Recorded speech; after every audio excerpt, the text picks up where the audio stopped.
Chantelle Cameron versus Katie Taylor to the rematch. This is going to be an interesting fight because everything is completely the same as it was before. You would think there would be some type of thing in the clause where the winner would be able to dictate where the fight is going to be. But, you know, money always talks. I'm sure the payday is very nice for both of these women, but it's right there back in Katie Taylor's home country.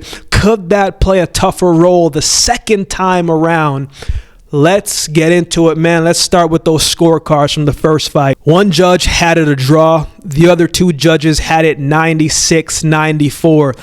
That's a close fight, man. In the first fight, everything was kind of pro Katie Taylor, man, which is to be expected, of course.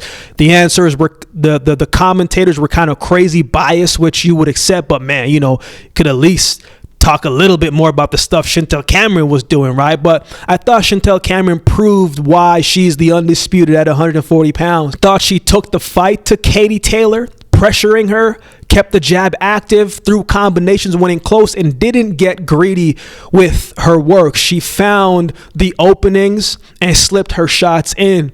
Katie Taylor is very explosive, has quick hands, sharp reflexes, and if you let her get comfortable into the ring, man, if you let her be the aggressor, she is going to flurry you to death, man. She will and can take advantage of you if you let her. But I thought Cameron did a good job of physically making it a tough fight, especially from in close, man. She used her size and her frame, and the size difference was different. Even when Katie Taylor was throwing her flurries of shots, I thought Cameron fought and responded very well. I mean, she shook it off, came back, and kept applying the pressure. She moved very well herself, man. In the sixth round of their fight, man, they both stood right in front of each other, right in the pocket, and were trading shots back and forth. Katie Taylor had the quicker combinations of shots, but Cameron landed the more eye-catching shots, and she didn't really look phased too much by Katie Taylor's work, right? In the seventh and the eighth round, Cameron came back, landed a few big shots of her own, some nice body shots,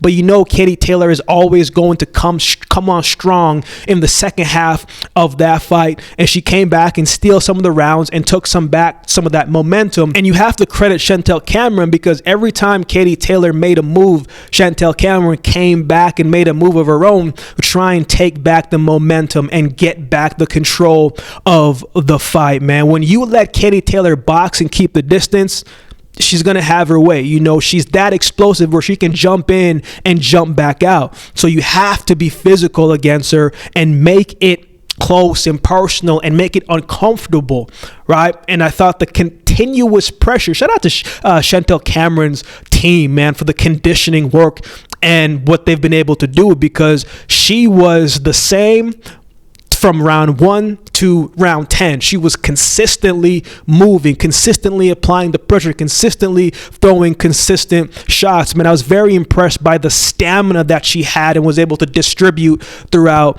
the fight. Conditioning, solid. She never slowed down. She moved much better than I was anticipating or thought that she could, right? So that was me. That was my bad. That was my bad. I was not familiar fully with your conditioning work, Chantelle Cameron. But I thought it was a clear win for Chantelle Cameron, though, man. I didn't think it was a draw. I didn't think it was close, but the same scorecard, I didn't have it that way, right? So in saying that, the judging is going to have a say in this one as well, right? Cameron was 2 rounds away from losing that fight and 1 round from it probably being a split draw across the board. So what's going to be different inside of the ring? We've talked about rematches before, and a lot of times whoever won the first usually wins the second. Inside the ring, I don't think a whole lot is going to change, honestly.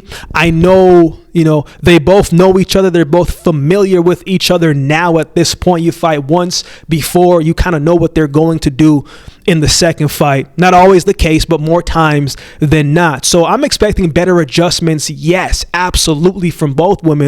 They're going to have to make those adjustments. So, but inside the ring, I'm not expecting too much different. But the question is, will the judges be fair as they were in the first fight? That's the part that I'm just not sure about. But I still lean Chantelle Cameron to win this fight, but I would not be surprised if Katie Taylor comes back and gets the win in this rematch. It's going to be interesting, man. Hats off to both of these women for what they are about to do and will do. What are your thoughts on this fight? Who do you have winning this one? Let me know in the comment section below. If you'd like to support the channel, there's a couple ways you can do so. You can like, comment, share, and subscribe to the channel. If you'd like to support by way of donation, you can find options in the description below. Also, my Cash App handle will be on screen as well. Any amount goes towards the growth of this channel and will be greatly, greatly appreciated. I don't always get to do all the suggested videos you guys suggest in the comment section below, but if you become a member, those suggested videos rise to the top, and I will do my best to get those done for you.